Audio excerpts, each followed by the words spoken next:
हाय दोस्तों, एक नई वीडियो में फिर से आपका स्वागत है। दोस्तों, हम पढ़ रहे हैं प्रश्नावली 12.3 कक्षा 10 की और चैप्टर हमारा 12वां है और इसमें चैप्टर का नाम है वृत्तों से संबंधित क्षेत्रफल। तो इस वीडियो में 8वें सवाल से हल करें, क्योंकि पिछली वीडियो में हम 7 सवाल तक हल कर चुके हैं और लिंक डिस्क्रिप्शन में है। तो इस 8वें सवाल को चलिए हम हल करते हैं। तो शुरू करने से पहले आप अगर हमारे चैनल पर नए हो तो प्लीज चैनल को सब्सक्राइब करके बेल आइकन को साथ में प्रेस कर दीजिएगा। तो देखिएगा 8वें सवाल है, ये फिगर है और स्क्रीन पर आपको क्वेश्चन दिख रहा होगा। क्वेश्चन हमारा है, दी गई आकृति में 3 अर्धवृत्त ए, बी और सी है। मतलब यहाँ पर एक अर्धवृत्त ए है, ये वाला पार्ट बी और सी, 3 अर्धवृत्त है जिनका व्यास, जिनमें से प्रत्येक के व्यास 3 सेंटीमीटर के हैं।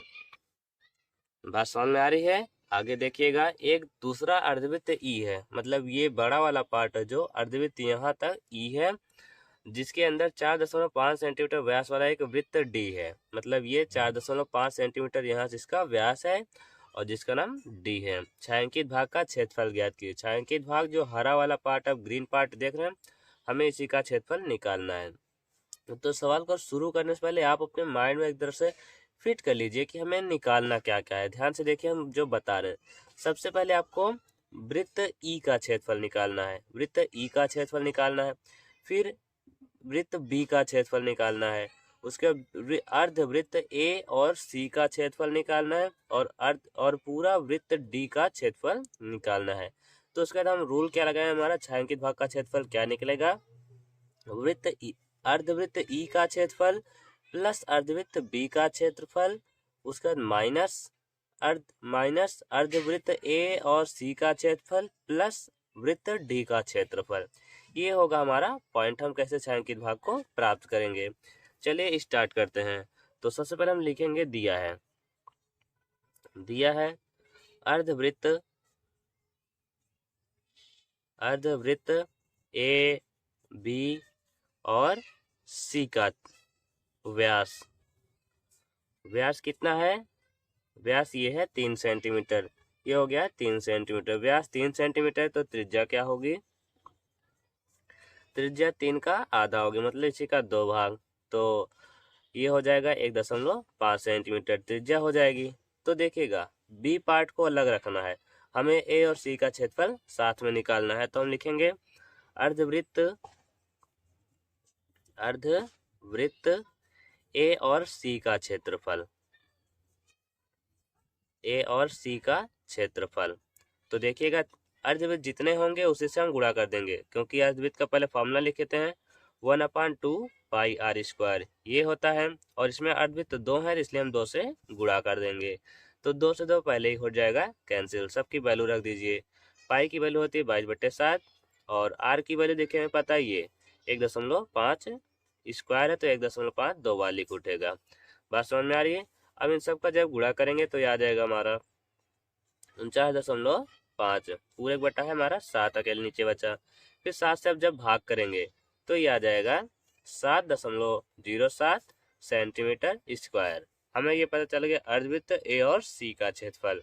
अब हम अर्धवृत्त बी का क्षेत्रफल अकेले निकालेंगे। फिर से देखिएगा ध्यान से, अर्धवृत्त बी का क्षेत्रफल बराबर ये हो जाएगा क्या, 1/2 पाई आर स्क्वायर, हम लोग वही लगेगा। तो 1/2 इंटू पाई की वैल्यू रख दीजिए 22/7, गुणे आर की वैल्यू देखिए 1.5 ही होगी, स्क्वायर है तो 2 बार हो जाएगा 1.5, 2 से कटेगा ये 11 बार। अब देखिएगा, अब आप इनका जब गुणा कर देंगे आप, तो ये आ जाएगा हमारा 24.75। जब इनका गुणा करेंगे तो आएगा ये 24.75। और फिर जो इसमें आप भाग करेंगे 7 से भाग करने के बाद हमारा ये आएगा 3.53 सेंटीमीटर स्क्वायर, लगभग ये इतने के बराबर आएगा। अब बारी है वृत्त डी का क्षेत्रफल निकालने की। तो लिखिए यहाँ पर ध्यान से देखिएगा, वृत्त डी का क्षेत्रफल। तो वृत्त का क्षेत्रफल हमारा होता है पाई आर स्क्वायर, पाई की वैल्यू होती है 22/7। और इसमें देखिएगा सबसे पहले आप निकाल भी लीजिए, वृत्त डी का ये व्यास था, तो क्षेत्रफल से पहले आप लिख लीजिए क्या क्या हमें दिया था। वो वृत्त डी का व्यास था वो, जो कि था हमारा 5 सेंटीमीटर, ये हमारा व्यास था। तो व्यास अगर इतना है तो हमें त्रिज्या क्या होगी, इसी का आधा होगा। त्रिज्या हमारी होगी 4.5 का 2 भाग। आप इसे डिवाइड करेंगे तो आएगा लगभग ये 2.25 के बराबर आएगा। सेंटीमीटर त्रिज्या हमारी इतनी आ जाएगी लगभग। तो हम इसका क्षेत्रफल निकालेंगे, वृत्त डी का क्षेत्रफल। वृत्त डी का क्षेत्रफल तो होता है ये पाई आर स्क्वायर। तो पाई की वैल्यू होती है हमारी 22/7 और गुणे आर की वैल्यू हमें ये मिल गई 2.25। स्क्वायर है तो इसी को 2 बार गुणा हो जाएगा, होगा इतने का। जब आप गुणा करेंगे इन तीनों का तो हमारे ये आ जाएगा 111.375, लगभग ये इतना आ जाए। वैसे दशमलव के बाद 2 अंक तक लिया जाता है, बट आप ले लीजिए अभी। उसके बाद ये बटे 7।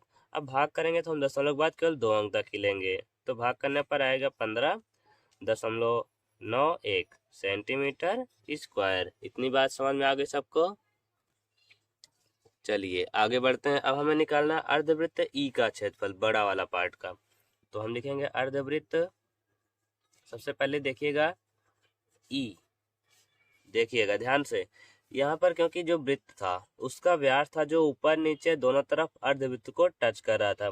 ये वाली लाइन आप देख सकते हैं, अर्धवृत्त को यहाँ भी टच कर रहा था और ऊपर की, मतलब अर्धवृत्त का, वृत्त डी का जितना व्यास था अर्धवृत्त ई का उतना ही त्रिज्या है। तो हमें ये पता चल जाएगा अर्धवृत्त ई की त्रिज्या, त्रिज्या जो बराबर होगी किसके, वृत्त डी के व्यास के, डी के व्यास के बराबर होगी। मतलब अर्धवृत्त ई की त्रिज्या होगी वृत्त डी के व्यास के बराबर होगी। इसलिए इसका क्या था व्यास, 4.5 सेंटीमीटर था वृत्त डी का व्यास, तो वो हो जाएगी वृत्त ई की त्रिज्या अर्धवृत्त। तो यहाँ से हम लिखेंगे अर्धवृत्त ई का क्षेत्रफल, फिर क्या होगा, अर्धवृत्त ई का क्षेत्रफल तो 1/2 पाई आर स्क्वायर, फॉर्मूला वही लगेगा। तो 1/2 पाई की वैल्यू रख दीजिए 22/7 हो जाएगी, और आर स्क्वायर है मतलब 2 बार इसी का गुणा, तो 4.5 और गुणा हो जाएगा ये 4.5 के बराबर। अभी 2 से ये कटेगा 22, 11 बार, फिर इनका आप जब गुणा कर देंगे आ जाएगा ये 222.75, फिर भाग करना में 7 से, तो 7 से भाग करने के बाद ये आ जाएगा 31.82 सेंटीमीटर स्क्वायर। इतनी बात सबको समझ आ गई। चलिए अब देखिए यहाँ पर हम निकाल रहे हैं छायांकित भाग का क्षेत्रफल। उम्मीद है कि यहाँ तक सबको समझ में आया होगा। तो छायांकित भाग का क्षेत्रफल देखिएगा, छायांकित भाग का क्षेत्रफल, तो यही चीज सबसे ज्यादा इम्पोर्टेंट है। हम क्या क्या ले रहे हैं देखिएगा। हम पहले अर्धवृत्त ई का क्षेत्रफल, यहाँ देखिए ब्रैकेट में लिख रहे हैं अर्धवृत्त ई का क्षेत्रफल, इसमें हम प्लस करेंगे क्या चीज, प्लस करेंगे बी का क्षेत्रफल, अर्धवृत्त बी का क्षेत्रफल, बी का क्षेत्रफल। फिर इसमें हम माइनस करेंगे क्या चीज, वृत्त डी का क्षेत्रफल। देखिएगा वृत्त डी का क्षेत्रफल, और उसमें हमें प्लस करना होगा अर्धवृत्त ए और सी का क्षेत्रफल, अर्धवृत्त ए और सी का क्षेत्रफल, सी का क्षेत्रफल। बात समझ में आ रही है। अब देखिए अर्धवृत्त ई का क्षेत्रफल हमें कहाँ पर मिला है, तो ई का क्षेत्रफल हमें ये पता 31.82, तो लिख दीजिए 31.82।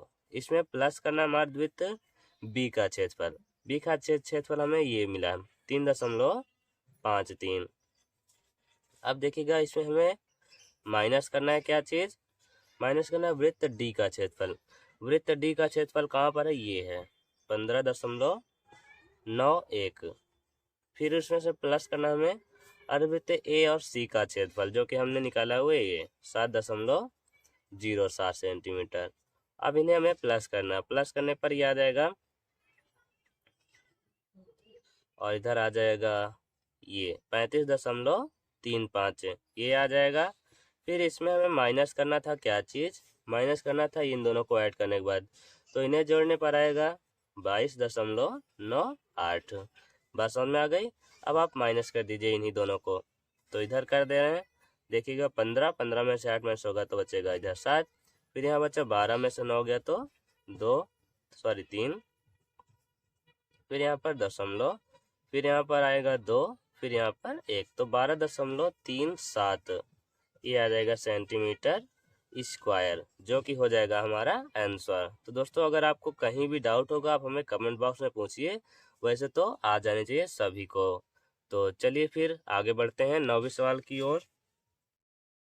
दोस्तों 9वें सवाल ध्यान से देखिए, क्वेश्चन पर फोकस कीजिए प्लीज। दिया है, दी गई आकृति में पी क्यू आर एस एक आयत है। ये पी क्यू आर एस एक आयत है जिसकी लंबाई 10√2 सेंटीमीटर, लंबाई मतलब ये रेखा हमारी है 10√2 सेंटीमीटर। उसके बाद बोला गया है तथा चौड़ाई 5√2 सेंटीमीटर, मतलब ये वाला पार्ट है 5√2 सेंटीमीटर, 5√2 सेंटीमीटर।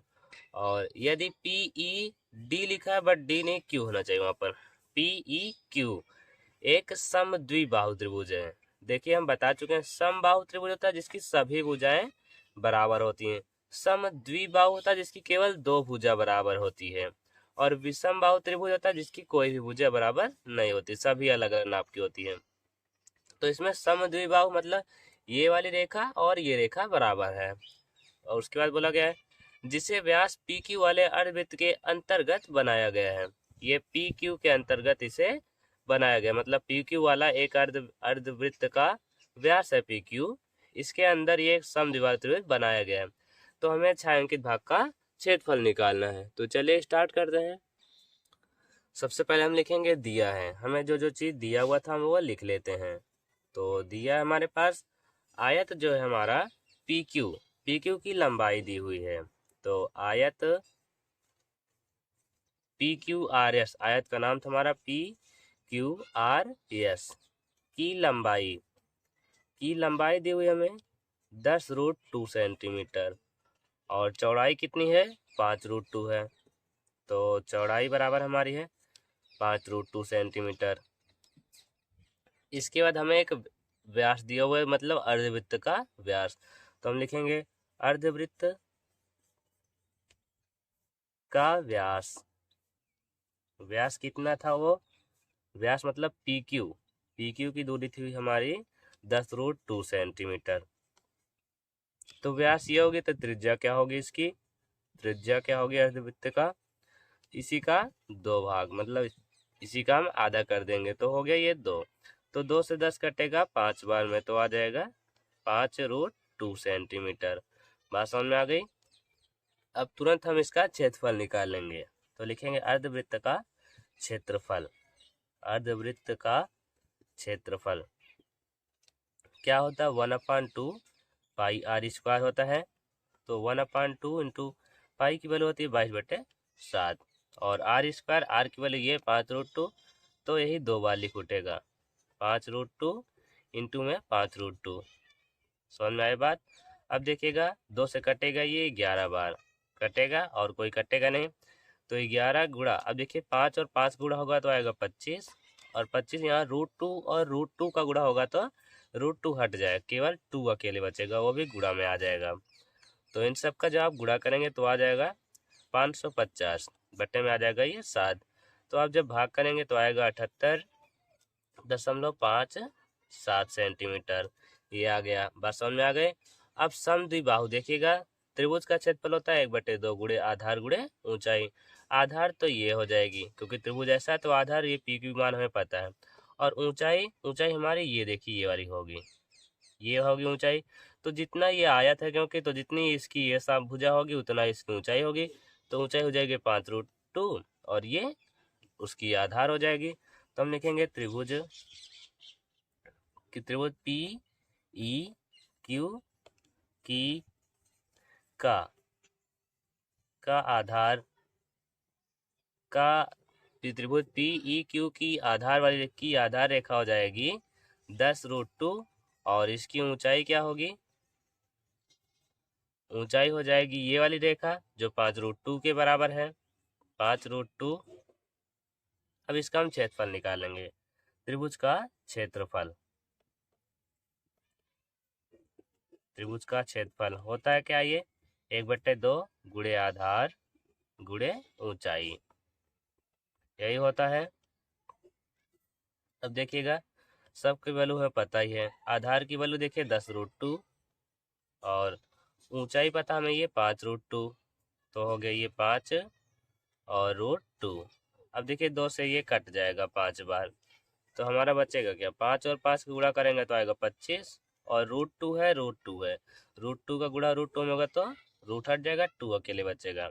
25 का गुणा 2 में करेंगे तो 50, जो कि आएगा सेंटीमीटर स्क्वायर, इधर भी सेंटीमीटर स्क्वायर। अब हमें चाहिए क्या? छायांकित भाग का क्षेत्रफल। तो देखिएगा, छायांकित भाग का क्षेत्रफल,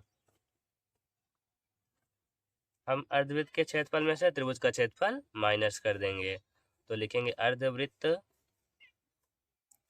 का क्षेत्रफल, इसमें से हम माइनस कर देंगे समद्विबाहु त्रिभुज का क्षेत्रफल। समद्विबाहु त्रिभुज, उसका नाम क्या था? PEQ का क्षेत्रफल, तो आप इतना माइनस कर दीजिए। अर्धवृत्त का क्षेत्रफल हमारा आया था ये 78.57, उसमें से माइनस करना में ये 50, ये 50 सेंटीमीटर स्क्वायर, तो इतने में सब इतना माइनस करेंगे तो आ जाएगा यहाँ पर 8 और यहाँ पर 2, तो 28.57 सेंटीमीटर स्क्वायर, जो कि हो जाएगा हमारा आंसर। तो उम्मीद है कि आप सभी को समझ में आया जरूर होगा। तो चलिए इसी तरह से हम अपनी लास्टवें सवाल को अपनी हल कर लेते हैं। दोस्तों अब 10वें सवाल को ध्यान से देखिएगा, हम क्वेश्चन को पढ़ रहे हैं। क्वेश्चन आपको स्क्रीन पर दिख रहा होगा। दी गई आकृति में वृत्त का केंद्र O तथा व्यास A और C है। मतलब एक आकृति दी हुई, इसमें ये जो है वृत्त का केंद्र है और A और C एक वृत्त का व्यास है। तो ज्ञात करना है, मैंने पहला पॉइंट है जीवाओं AB और BC से बने दोनों वृत्तखंडों के क्षेत्रफलों का योगफल। मतलब AB और BC के द्वारा जो वृत्तखंड ये ग्रीन वाला पार्ट देख रहे हैं, हमें इनका क्षेत्रफल का योग निकालना है। और दूसरा पॉइंट है जीवा PQ से बने वृत्तखंड का क्षेत्रफल। मतलब PQ का से बनी है जो ये वृत्तखंड ग्रीन वाला पार्ट, हमें उसका क्षेत्रफल निकालना है। तो चलिए देखिए, सबसे पहले हमें करना क्या है। हम A और C, अगर ये वृत्त का व्यास है तो ये वाला पार्ट इतना अर्धवृत्त है, बनेगा अर्धवृत्त। और ये वाला पार्ट देख सकते हैं, ये त्रिभुज है। तो हम करें क्या? पहले अर्धवृत्त का क्षेत्रफल निकालेंगे, अर्धवृत्त क्षेत्रफल में से हम त्रिभुज का क्षेत्रफल माइनस कर देंगे, तो बचेगा जो होगा हमारा वृत्तखंड का क्षेत्रफल होगा। तो इसमें देखिए हम त्रिभुज का क्षेत्रफल निकाल सकते हैं। तो इसमें देखिए एक है पहले आधार गुणे ऊंचाई होती है, तो यहाँ अगर 90 अंश है तो ये रेखा हो गई आधार, ये हो गया ऊंचाई। त्रिभुज का क्षेत्रफल तो हम निकाल सकते हैं, बट हमें देखिएगा अर्धवृत्त के में कुछ भी नहीं दिया गया है, त्रिज्या व्यास कुछ भी नहीं है। तो उसका व्यास अगर हम पता कर लेंगे, AC वाली लाइन पता कर लेंगे, तो हमें उसका त्रिज्या भी पता चल जाएगी। तो व्यास निकालने के लिए हम ये त्रिभुज का यूज करेंगे और उसमें पाइथागोरस प्रमेय, क्योंकि ये लंब आधार हो जाएगी तो कर्ण ये आता है, तो लंब का स्क्वायर प्लस आधार का स्क्वायर बराबर होती है कर्ण के स्क्वायर से। तो हमें कर्ण AC का मान मिल जाएगा। जब हमें व्यास पता हो जाएगा तो हम त्रिज्या निकाल लेंगे, फिर आसानी से अर्धवृत्त का क्षेत्रफल निकाल लेंगे। चलिए स्टार्ट करते हैं। सबसे पहले हमें दिया है क्या चीज दिया हुआ था? ये दिया हुआ था हमें वृत्त का केंद्र O, दिया है वृत्त का केंद्र O तथा ये क्या था? व्यास क्या था? A और C, तथा A और C व्यास है, वृत्त का व्यास है। उसके बाद हमें देखिए AB और BC दोनों कितना है? 4 सेंटीमीटर। इसके बाद दिया AB बराबर है BC के, दोनों है 4 सेंटीमीटर के। और कोण यहाँ पर देखिए जो बना 90 अंश, इधर भी है 90 अंश, तो हम लिखेंगे कोण B बराबर है 90 अंश के। बात समझ में आ गई इतना? अब देखिएगा हम पाइथागोरस प्रमेय से यूज करेंगे त्रिभुज ABC से।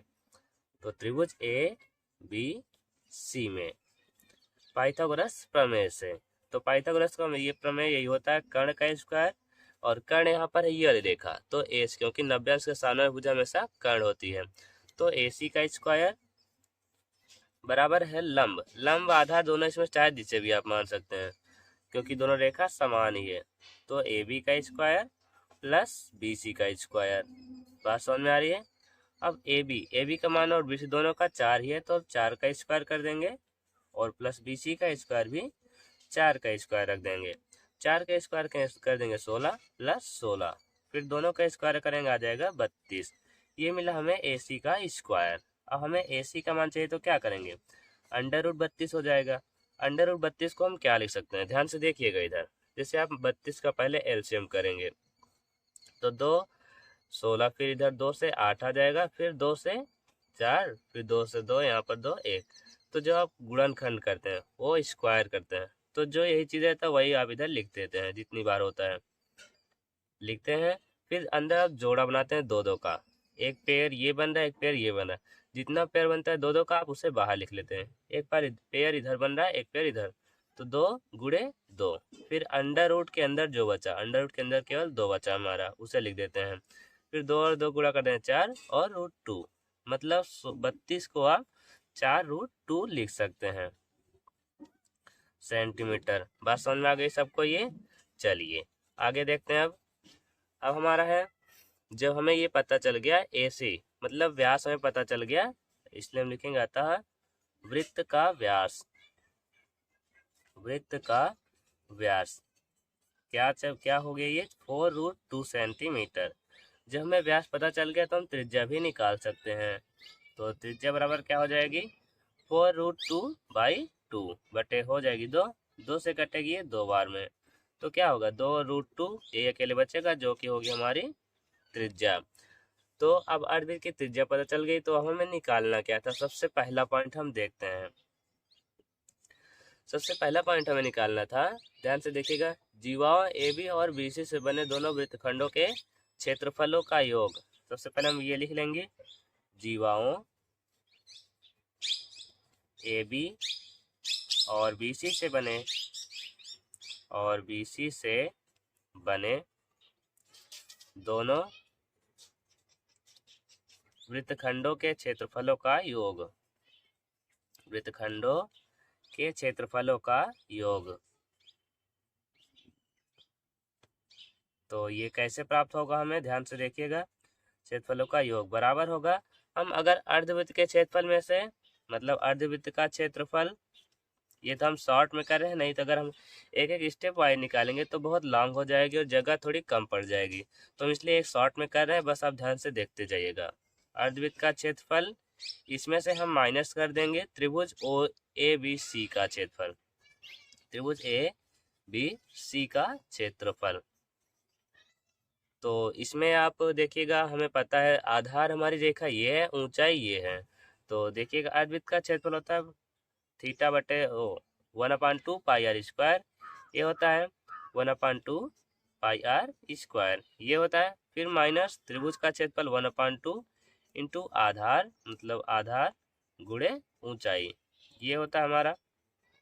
अब देखिएगा सबकी वैल्यू आपको पता ही है, तो 1/2 गुणे पाई की वैल्यू पता है, 22/7 रख दीजिए, गुणे आर स्क्वायर, आर की वैल्यू पता है, हमारी त्रिज्या ये है 2 रूट 2, इसका स्क्वायर है तो आप स्क्वायर इधर रख दीजिए, फिर माइनस 1/2 गुणे आधार है, आधार हमने बताया 90 अंश अगर होगा तो ये नीचे वाली लाइन को ले सकते हैं। दोनों आधार और ऊंचाई दोनों 4 सेंटीमीटर है, तो 4 गुणे 4 लिख सकते हैं हम। 2 से कटेगा ये, सॉरी 2 बार में ये कट जाएगा। अब देखिएगा 2 से कटेगा 11 बार में, हमारा बचा क्या 11 बचा, और 2 रूट 2 का अगर हम स्क्वायर करते हैं, 2 का स्क्वायर करेंगे तो आ जाएगा हमारा 4, और रूट 2 का स्क्वायर करें तो रूट 2 हट जाएगा, केवल 2 अकेले बचेगा, फिर पूरे बटा हो गया 7। फिर माइनस देखिएगा यहाँ पर बचा 2, इधर बचा 4, 2 और 4 का गुणा कर देंगे 8 बचेगा, इन सब का गुणा कर देंगे तो 4 का गुणा 2 में 8, और 11 गुणा करेंगे तो 88/7, फिर हो गया माइनस। अब आपको भिन्न करना आता ही है, देखिए एलसीएम आएगा हमारा 7 आ जाएगा, फिर यहाँ 88 रहेगा, फिर माइनस 7 का गुणा 8 में हो जाएगा, आ जाएगा 56, तो बराबर ये आ जाएगा 32/7 सेंटीमीटर स्क्वायर, जो कि हो जाएगा हमारा आंसर। तो आई होप आपको समझ आया होगा। चलिए इसी तरह से हम दूसरे सवाल को दूसरे को हल कर लेते हैं। ध्यान से देखिएगा, इधर ही कर रहे हैं हम। दूसरा हमें निकालना था, ध्यान से क्वेश्चन को देखिए। जीवा PQ से बने वृत्तखंड का क्षेत्रफल, मतलब ये PQ से बना वृत्तखंड ये है, उसका हमें क्षेत्रफल निकालना है। तो हम पहले बता चुके हैं, त्रिज्यखंड का क्षेत्रफल में से त्रिभुज का क्षेत्रफल हम माइनस कर देंगे तो हमें मिल जाएगी। तो चलिए देखिएगा एक बात पहले इसमें, क्योंकि वृत्त की त्रिज्या, यहाँ से वृत्त की त्रिज्या जितनी थी वृत्त की त्रिज्या भी यही है, और वृत्त की त्रिज्या हमने निकाला था ये है 2√2, तो ये भी 2√2 और ये भी 2√2 हो जाएगी। बात समझ में आई? क्योंकि वृत्त की त्रिज्या ये वाली भी थी और ये वाली भी है, तो त्रिज्या तो उतनी होगी। तो देखिएगा दूसरा पॉइंट था हमारा, जीवा PQ से बने वृत्तखंड का क्षेत्रफल, वृत्तखंड का क्षेत्रफल ये बराबर होगा त्रिज्यखंड का क्षेत्रफल, त्रिज्यखंड का क्षेत्रफल उतने में से माइनस हो जाएगा त्रिभुज का क्षेत्रफल, माइनस त्रिभुज POQ का क्षेत्रफल। अब त्रिज्यखंड का क्षेत्रफल होता है θ/360 गुणे πr², ये होता है। लेकिन देखिए जब 90 चतुर्थांश आ जाता है, अगर 90 का कोण होता है तो ये चतुर्थांश बन जाता है, और चतुर्थांश का क्षेत्रफल हो जाता है πr²/4। देखिए अगर आप θ/360 रखें तो थीटा का मान यहाँ 90 है, तो 90 में 360 काटेंगे तो 4 वो आ ही जाएगा। तो बात वही हुई, माइनस त्रिभुज का क्षेत्रफल होगा 1/2 गुणे आधार और गुणे ऊंचाई। तो यहाँ पर देखिए पाई सब की वैल्यू आप रख दीजिए, पाई की वैल्यू है 22/7 और गुणे बटे में यहाँ पर गुणे है r², तो r की वैल्यू है 2√2, इसका स्क्वायर कर देना आपको। और देखिएगा पूरे बटा 4 था, तो आप ये पूरे बटा इधर ही लिख सकते हैं 4, क्योंकि 22/7 भी भाग में था, 4 भी भाग में है। और फिर माइनस 1/2 गुणे आधार, आधार देखिएगा हमारा ये है और ऊंचाई ये हो जाए, क्योंकि 90 जने अभी हमने किया, अगर 90 का कोण बनेगा आधार ये होगी ऊंचाई ये, वैसे इसमें आधार ये ऊंचाई ये, तो आधार होगी 2√2 और गुणे ऊंचाई भी होगी 2√2। अभी देखिए 2 से 2 हुआ ये कैंसिल। अब देखिएगा अभी ये कैंसिल होगा, चलिए आगे करते हैं, आगे लाइन में 22/7 और गुणे इसका अगर 2√2 का स्क्वायर करें, 2 का स्क्वायर करेंगे आएगा 4, और यहाँ √2 का स्क्वायर करेंगे तो वो भी 2 ही आ जाएगा, पूरे बटा था 4। अभी देखिए 4 से 4 हुआ कैंसिल, अब कोई नहीं कटेगा, इधर माइनस बचा हमारा √2 का इंटू √2 में करेंगे तो रूट कैंसिल होगा, 2 अकेले बचेगा और 2 यहाँ पहले से था, तो क्या आएगा 2 गुणे 2। तो देखिए 22 का गुणा 2 में कर देंगे, क्या आ जाएगा 44/7, फिर -2 और 2 का गुणा कर देंगे 4। अब जैसे हमने यहाँ पर भिन्न किया था इधर भी भिन्न करेंगे, दोनों का यहाँ पर एलसीएम 7 ही आएगा, 7 ऊपर 44 ही रहेगा, फिर -7 का गुणा 4 में हो जाएगा तो आ जाएगा 28। तो 44 में से 28 माइनस हो जाएगा तो आ जाएगा 16/7 सेंटीमीटर स्क्वायर। ये वाला रफ वर्क था, तो ये हो गया हमारा आंसर सेंटीमीटर स्क्वायर। तो उम्मीद है कि आप सभी को समझ में आया जरूर होगा। आप इस सवाल की अच्छे से प्रैक्टिस कर लीजिएगा, और आज से ये हमारी एक्सरसाइज खत्म होगी और पूरा ये चैप्टर खत्म हो चुका है। तो आप प्रैक्टिस कर लीजिए, क्योंकि एग्जाम की डेट भी फिक्स हो चुकी है 2023 यूपी बोर्ड की। तो अच्छे से प्रैक्टिस किए रहेगा ताकि आप एग्जाम में अच्छा नंबर पा सकें। तो चलिए मिलेंगे नेक्स्ट वीडियो में, तब तक के लिए जय हिंद।